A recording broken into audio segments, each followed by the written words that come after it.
Hi guys! Naka-receive na ba kayo ng notification na ganito sa Shopee? Sabi dyan, yung una, yung commission fee will be updated para daw mapaganda o ma-enhance ang services sa platform.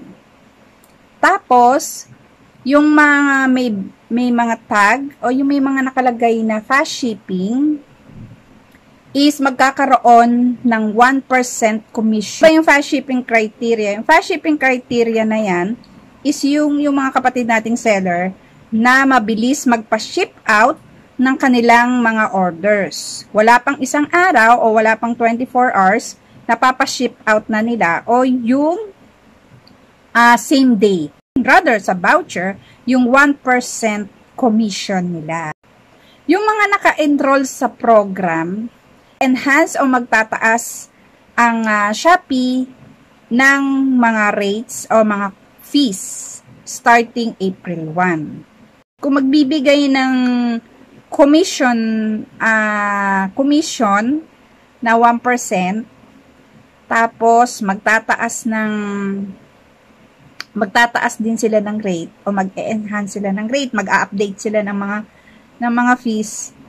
So, parang baliwala din yung makikinabang siguro yung mga wala sa program. Kasi ako nag-opt out ako dyan. Ayoko mataas ang fees nila. Pwera pa yung tax na ibibigay starting April 14. Doon sa mga small time seller, medyo burden sa kanila yon kasi medyo mataas. Kagaya ko, maliit lang naman ang kita ko. So, starting April 1, may mga bagong charges na naman tayo. Update.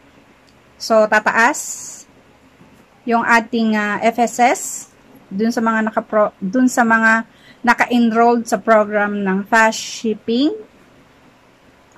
special FSS. So, yung commission fee doon tataas. Pero, pag na-meet nyo naman ang criteria ng fast shipping, meron naman kayong 1%. Kung ako yung nasa program, parang hindi ko rin ramdam yung 1%. Kasi babawiin din sa fees. So, yung 1% na commission mo, mapupunta lang din sa fees. So, yun lang. Bye.